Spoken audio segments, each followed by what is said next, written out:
Attentive teaching, advocating calm, cultivating resilience.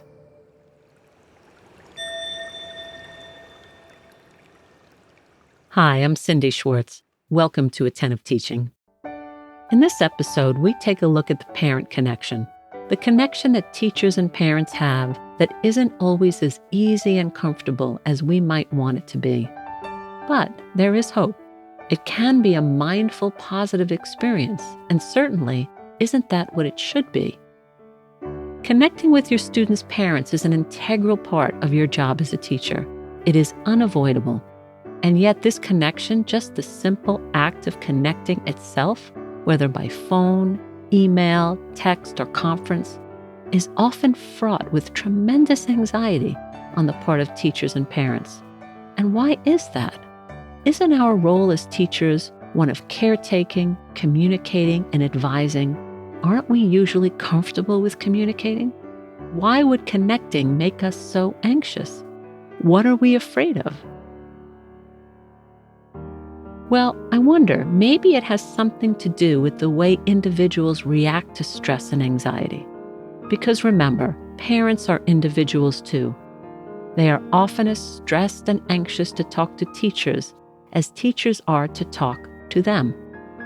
A 2015 article in Psychology Today entitled On Stress, Anxiety, and Procrastination defines stress as a reaction to a change, while anxiety is defined as the anticipation of something threatening coming our way.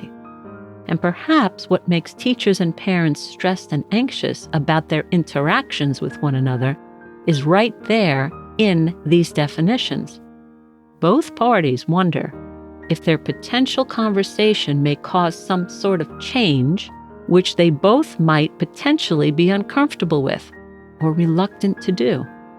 And additionally, the anticipation that the conversation might threaten them both in some way could also cause parent and teacher to be on high alert.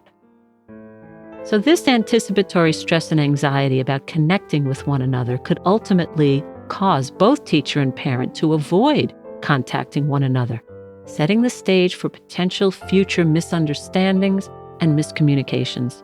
And that should never happen. It should never be that way. So I have found that there are some simple, doable ways that you can, as a teacher, take the stress and anxiety out of your interaction with parents. I call it D.E.A.L, D-E.A.L. So here we go. D stands for diffuse. Now, I firmly believe, and have practiced this often as a teacher in the trenches for almost 30 years, that the best approach to connecting with parents is to connect and contact parents immediately when their child does something either highly commendable or highly questionable. Contacting parents for the positive work their children are doing in the classroom is as important, or maybe even more important, than contacting them for the problems or issues you might be seeing. When a child has participated well in my class, I have called home that afternoon and connected. I love how Michael voiced his opinion today on some legislation we were debating. Or Anna really seemed to enjoy our art poster project on the Spanish-American War. She is so creative. Additionally, you must connect with parents, and I strongly suggest a physical telephone call and not an email if you see any behavior that is questionable or challenging. Diffuse the situation by first sharing with the child's parent all of the positives you see in their child: creativity, humor, insightfulness, and then follow with the incident at hand that has concerned you. Ask the parent if they have ever seen any of this questionable behavior at home, and then really listen, connect, and validate. Work together on a solution. Ask what works at home or what doesn't work. It takes a village.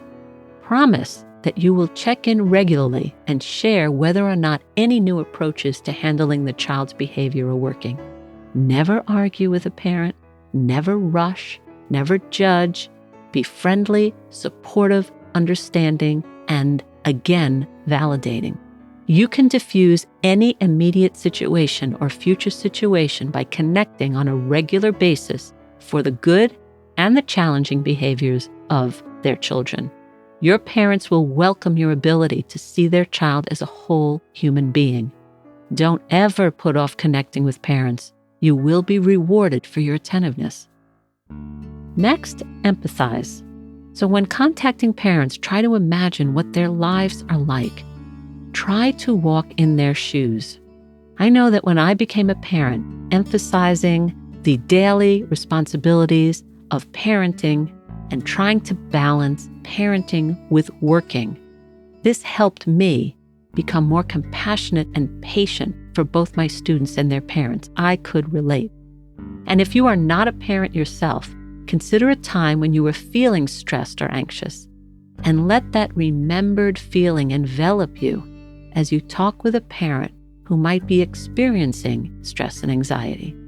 Empathy creates a path that links you with another. It creates connection, and connecting with your students' parents helps you to better understand your student and ultimately helps you connect to humanity as a whole. Calm is created when we see ourselves as a part of humanity as a whole, not separate from it. After you have tried to diffuse the situation and you have empathized with the parent, then assure them. Contacting parents is a proactive way to assure them that you are in control of the classroom and that each child is safe in your care. Regular conversations with parents about the daily goings-on calms the anxieties in the minds of parents about what they might perceive as threatening events on the horizon. A parent might share with you when you are checking in with them that a new baby is on the way at home, or a move is in the works, or that a divorce has just been finalized.